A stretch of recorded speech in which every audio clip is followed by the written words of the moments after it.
Coming to you live from the Colca Studios in beautiful downtown Hauppauge, I'm Dave Bloom from Pioneer Truck Service. And I'm Steve Barker from Affiliated Agency. We are your ambassadors of fun and information about all things happening at Libby.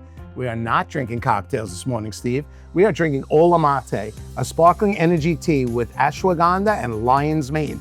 And if you could say ashwagandha, you've been drinking this because the lion's mane clears your head, makes you have fun, and Okay, I gotta tell you, feel really good right now. Let's start off with Libby's third annual fishing trip, which benefits Long Island Home Builders Care. It's basically the Dave show because I literally missed the boat that day. Steve, you weren't there, but people kept asking for you, and I gotta say it was getting annoying. Do you need a window treatment partner who gets commercial projects done right? For over 60 years, Larry's Design Center has worked with builders, designers, and property managers across Long Island, delivering custom blinds, shades, and drapery that meet specs, timelines, and budgets. If your project calls for precision, reliability, and a polished finish, visit larrysdesigncenter.com. Let's elevate your next space together.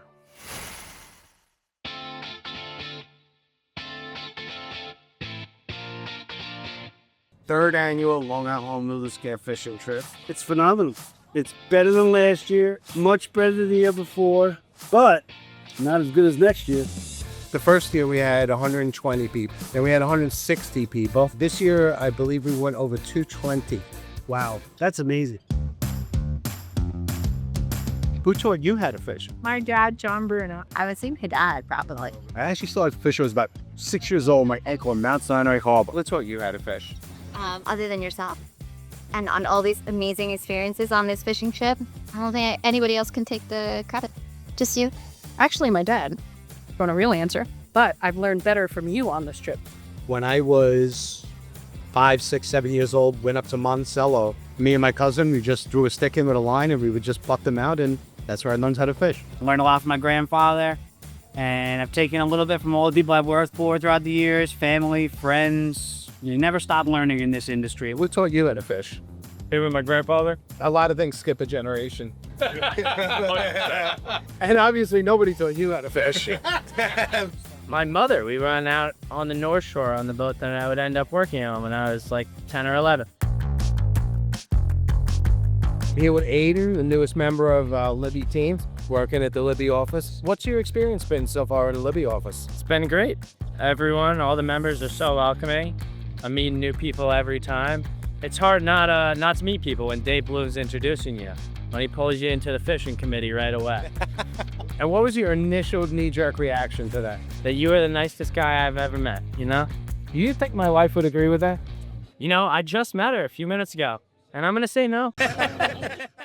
No comment.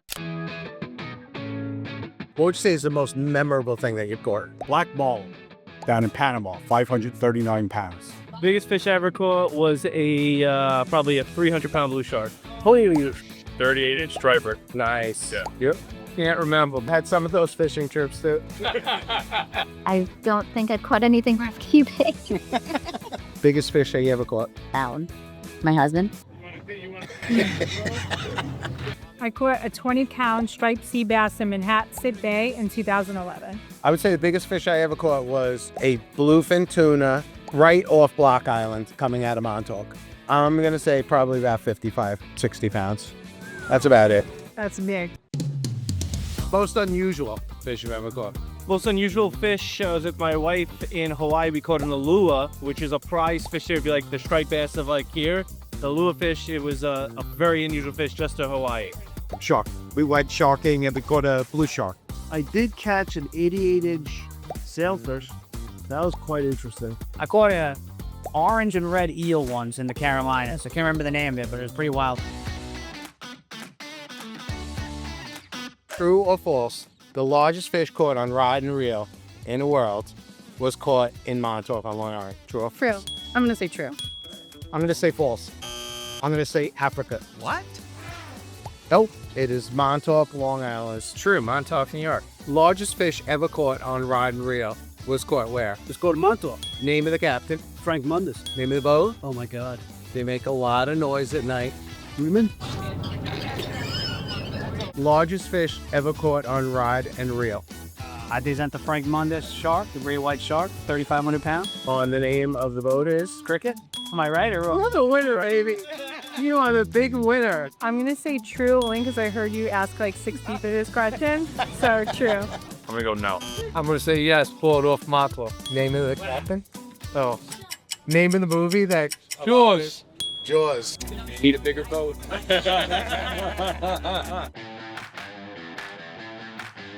We are awarding him the biggest fish so far.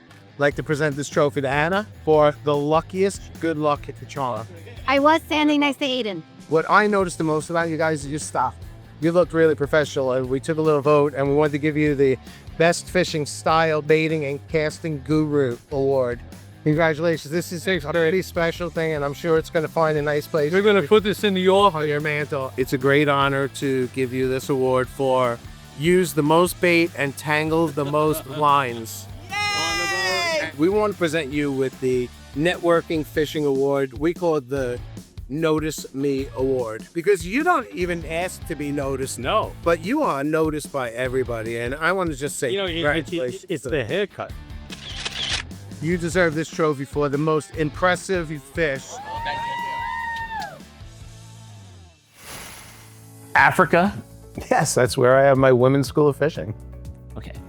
Well, our next segment features Kevin McCaffrey, the Suffolk County Legislator. He is an inspiration and a great guy. I had the chance to sit with him and Mike Florio to discuss the development of downtown Lindenhurst.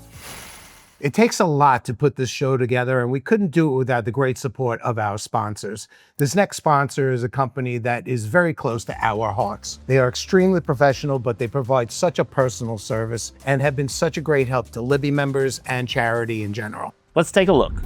I'm Anne-Marie DeSalvo. My name is Rosemary DeSalvo. Anne-Marie and I started this business many, many years ago, almost 26 years. Our designs are beautiful. We produce such a high level of work and a high level of creativity and a high level of quality.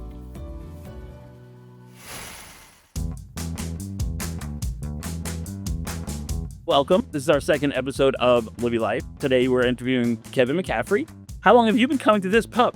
Since it opened up right after COVID, you know, they actually made a decision to move into Lindenhurst like a lot of other businesses around that time. We really went through a revitalization with our downtown, and it was really started with when we brought some housing, multifamily housing, transportation-oriented development. Lindenhurst, to me, is this village that is on the rise. We're in the middle of the village. You have the train station right across the street. You have shops and restaurants that are all coming around. But there's the new multifamily housing in the downtown. You know, you're not far from the Great South Bay. It really is a great place to live. Like many downtowns, it was going through a downturn.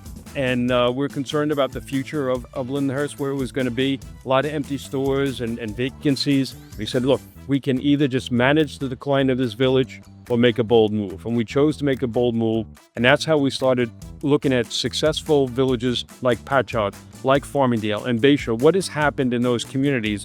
And it started with transportation-oriented development. Let's bring in this transportation-oriented development where people will come here and live here and want to walk into the downtown, support the businesses that are here. And it really has been a formula that's worked in other communities, and it truly worked here in Lindenhurst. And we're really happy with the results that we have, continually improving, not just on this main drag, but it's expanding. The whole downtown is getting bigger. We were just talking about how the history of this place, how you and Dave opened up in the middle of COVID, right? And it was a crazy time. And this has become like the central location for all things in Lindenhurst. I say the village is like open arms for everybody and anybody that wants to start a business here. If you could be any superhero, which superhero and why? Hey, Superman, because I like to fly. You know, I always like that. You know, I always make a quick getaway. Or if you could have dinner with any person, alive or dead, who would it be? Lost my dad at an early age. He was 62 when he died. So if I would put him, well, I'd like to have dinner with my dad again. What is something that people don't know about you, but they should? I know how to juggle. I really do. How do I begin with the 100 Pint Club? Is there a list? Do I sign up? You get a card, okay, sign up, you got your first pint, and from that point on, every time you have a pint, your name gets written down. As soon as you get to the 100, I get my name on there. Up, you get your name up there. Hello. How are you? He's such a gentleman, really is. He's been so good for Lindenhurst.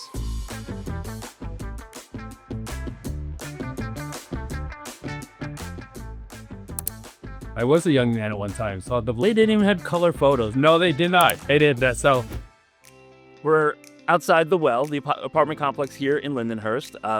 We know that it's done a lot to revitalize.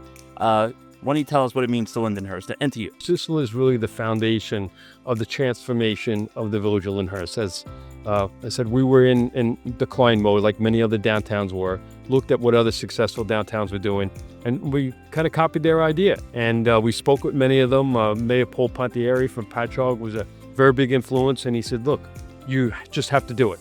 He's going, you're going to get some naysayers out there. They're going to talk about it looking like Queens, but this is going to turn around your downtown. And he was right. And we took a bold move with this, with 261 units of studios, 1 bedroom, 2 bedrooms, and even a few 3 bedrooms. And what you have here is a mix of not just young people, but empty nesters that wanted to stay here in Lindenhurst, close to where their family is. And so it gave them an opportunity to be able to do that in a really nice setting. It's beautiful inside there. They have a courtyard where all kinds of different things. They have a lounge up on the top floor, on a rooftop lounge, and it's really good. You see it's a short walk into the downtown, and this has provided a base for these businesses in the village to be able to grow and open up. They've made that investment because we made this investment here at Lindenhurst. People that can live here, that go into the city, they don't have to drive to commute a lot. They can just walk across the street, get on that train, and get to where they're going. And it's worked out really well. Were there LIBI members, construction companies involved in this location? Yeah, absolutely. The original location was Tritech, the Coglins, and we got to know them very well. I still have a shovel from the original groundbreaking in my office, and worked very closely with them and to develop the plans and to get it right. What's next for Kevin McCaffrey? Well, I've already been the Grand Marshal of the Lindenhurst St. Patrick's Parade, so I'm not sure what is to do after that. I'm a member of the 100 Pint Club here. You never know. This is a crazy business. I'd like to stay in the game, do something that continues to allow me to make a difference in people's lives. I've had a pretty good career. I've been very much a part of this transformation of this village. I just wanted to take an opportunity to cheers you, Steve. Very good. Very good. You look very comfortable with a pint in your hand. What else is new? I'll tell you what's new. The development that Heatherwood put together in South Setauket called Heritage Spyring. One of the first people that I met at LIBI was Doug Partrick. Back then, I had the opportunity to sit in with him as he interviewed candidates at a LIBI screening, and also travel with him on lobby day to Albany, where I saw him ask the difficult questions to our elected officials. He not only shows off this amazing development, but also gives us some great insights into the value of being a LIBI member. Sounds good. Let's watch it. Need a landscape partner who shows up, delivers, and makes your project shine? For over 40 years, J. Rattle Landscaping has been the go-to for builders and developers across Long Island. From site planning to final plantings, they bring your commercial projects to life, on time and on budget. If you're a builder looking for quality service with a personal touch, J. Rattle Landscaping is your reliable, experienced landscape contractor with the family-owned and operated feel. Visit jrattlelandscaping.com today to bring your commercial landscaping to life.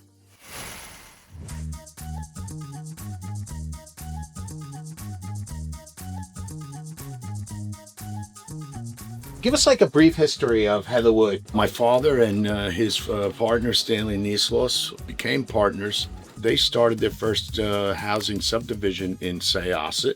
They built somewhere around 7,000 homes on Long Island. They started to pivot into multifamily housing. They realized that rental housing was where they should be for the long run, that's where they would be able to grow the company to what it is today.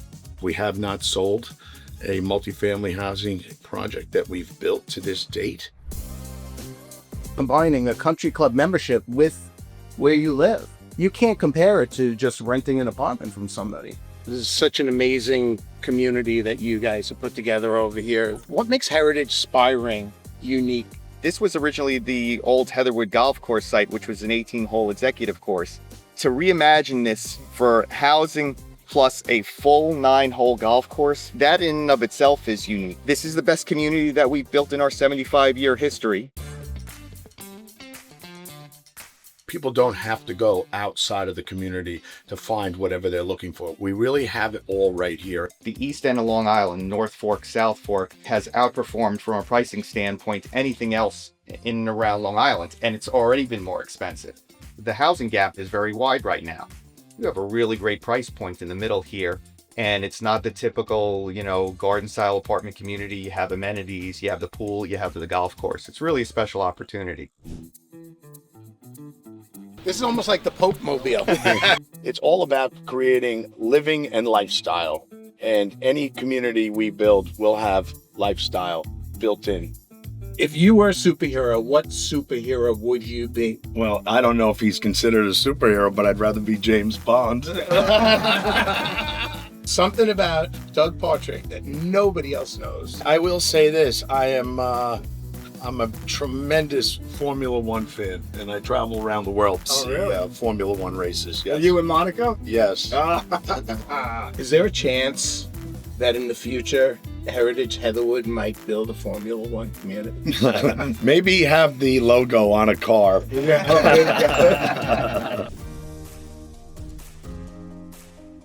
Long Island is the top region for out-migration in the country. It's not so much the cost of housing. You could give houses away on Long Island. It's the cost to live here. We pay some of the highest taxes in the country. We pay some of the highest costs to heat and cool our homes. It is the cost to live there that is so prohibitive, and we can't tax our way out of problems here. And that's unfortunately what this state does, and it's reflected in the out-migration here. The fees that properties like this generate in the initial entitlement and building, they're going to lose that. They're going to lose that because they're doing everything they can to disincentivize us. And what we want to do is we want to reinvest in our real estate. We want to upgrade our real estate. We want to reinvest in all of our buildings. We want to make something of it. The serious problems need serious action. How did you get involved with LIBI? Is that something that goes way, way back, or? Before I had a career at Heatherwood, I had already had a career of over 20 years outside of Heatherwood. It wasn't until my father's partner passed away in 2001, May, that my father asked me to come on board at Heatherwood in 2002. As my father taught me early on, there is so much to learn by listening to the people around you and the experience. You're getting the top people in the industry sitting around a table. This is knowledge you can gain. You can't buy the knowledge from the people that sit in those rooms. It's no different than anything else in life. You're going to get out of it what you put into it. And there's a hell of a lot to get out of the Long Island Home Builders Institute. And that's a wrap on episode 2. Well, I hope you all got a lot out of this. Steve, what did we learn? Well, we learned that Dave has a woman's school for fishing in Africa. And we've learned that Steve is a lot more comfortable during an interview with a beer in his hand.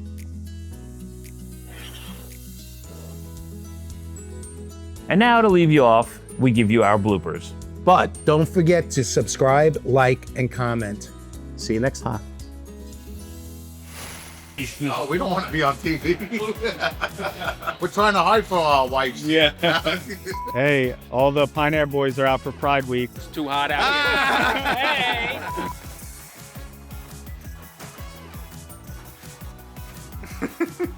The Three Amigos. Ha, ha, ha, huh.